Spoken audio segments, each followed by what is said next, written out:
Hi, my name's Christian. I play guitar in Anberlin. And my name is Steven, and I sing in the band Anberlin. We started about 12 years ago, based out of Central Florida, and started rehearsing and practicing in Orlando.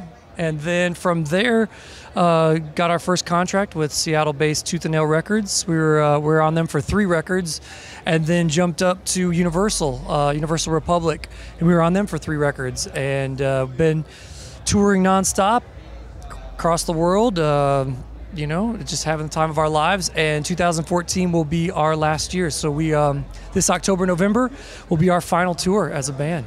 We're getting ready to release our final record on Tooth and Nail, which comes out July 22nd. I think all great things have to come to an end, but for us, it was just time of life. You know, like I was saying just a minute ago to Dion, we were just talking about how that the bass player and the guitarist Joey and I have been in a band now for 18 years together. I mean, that's crazy. Yeah, it is. It's crazy. I mean, you know, we started Anberlin after we were kind of playing garage bands and stuff like that, but it's just kind of like we just we just want to see what it's like on the other side, you know, like of life, you know. And I think we're all going to still be connected with music and obviously with each other, you know.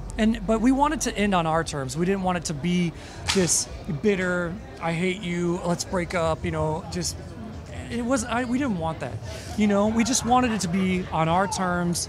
And I tell people it's just kind of like the difference between why and wait. You're like, you know, why are you breaking up sounds so much better than, wait, are they still a band? You know, like, I don't want that. I want to leave like with a legacy that we've worked so hard for 12 years.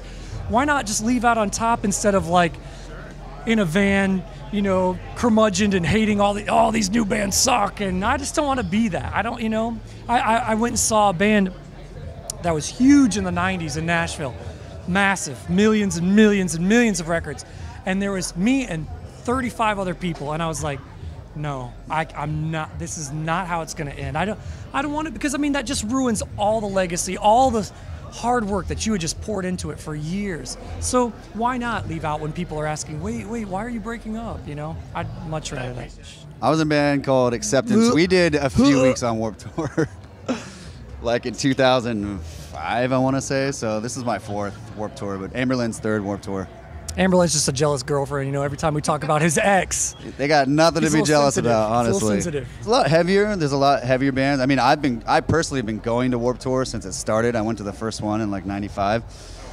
And I actually like really heavy music. So I used to be stoked when I was younger, and I'd come to Warped Tour and they'd have like Snapcase or something like that. You know, that was a rarity to have a heavier like hardcore band or like a metal band. So the last time we did it was 6 years ago, and even since then, I feel like it's gotten a lot heavier. There's a lot of harder bands, but it's cool. I mean, it's eclectic. It's Warped Tour. I mean, I've seen anyone from Eminem to Black Eyed Peas at the Warped Tour, Kid Rock. So, you know, it's like it's always been very eclectic.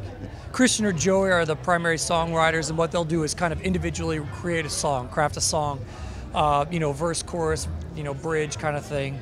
And then from there, they'll kind of pass it around to I don't know why I'm telling it. You should tell the beginning of how the music. Yeah, what he said. Yeah, you know, Joey and I both have recording programs on our computers. Actually, and even our drummer, more recently, Nathan, started writing a lot.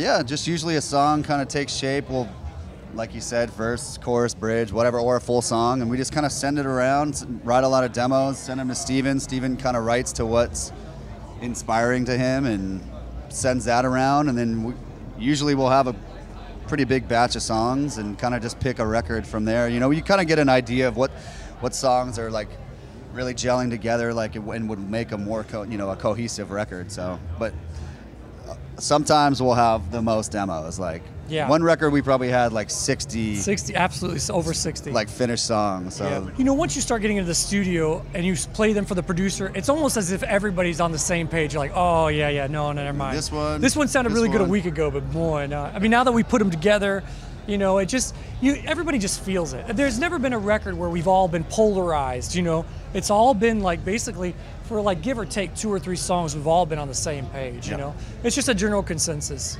Well, Joey uses Pro Tools. I use Pro Tools. Nate uses Ableton a lot.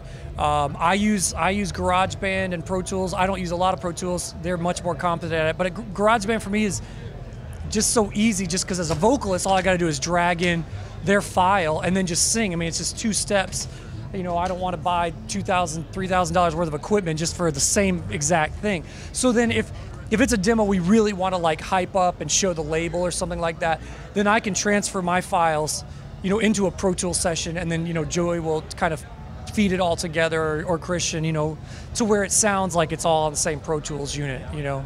It's funny to me because when I first started touring, you know, my friends that weren't touring or were home working jobs or whatever were like, if I ever had a complaint or I was tired, you know, and I was like talking to them on the phone, they'd just be like, whatever, man, you're on tour. And I'm just like, you have no, like, because everyone in their mind pictures like Motley Crue, and I'm like playing an arena, and there's like a party every night. It was like, I literally drive through the night, I sleep when I can, I load in gear, I will play a show in front of zero, you know, there were times we played in front of just other bands. So it's like, but like if you're not touring, people are like, oh, whatever, you're touring, and that's amazing, which it is amazing, but it's not what people will expect sometimes. So, and I think even starting in a band, you might expect it to be one way, but it'll definitely be tougher than it is easy, for sure. It's not like people trip and fall and then they're successful bands. It's true. They bust ass to get where they are, so.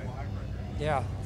I'm not sure what philosopher said it, but he said every day we hustling, and I think that's really what it's all about. I mean, it's just, it's, you know, because like he says, I mean, it's everything from dragging gear to, you know, figuring out merch, and, you know, I mean, it's what you have to do. I don't think there's ever been a time in our careers where we felt like, oh, signing to this label, I can put my feet on the desk. It's not like that. It's like, I don't care if you were on the biggest label in the world, which we were, or the smallest label, or whatever, independent, whatever. It's you got to work. I mean, you got to work hard. And the minute you stick your feet on the table, it's called obsolete, you know, and you will become it very, very soon, you know. Hey, this is Stephen Christian. And I'm Christian Stevens. And we are Anberlin, and you are watching Grammy Pro.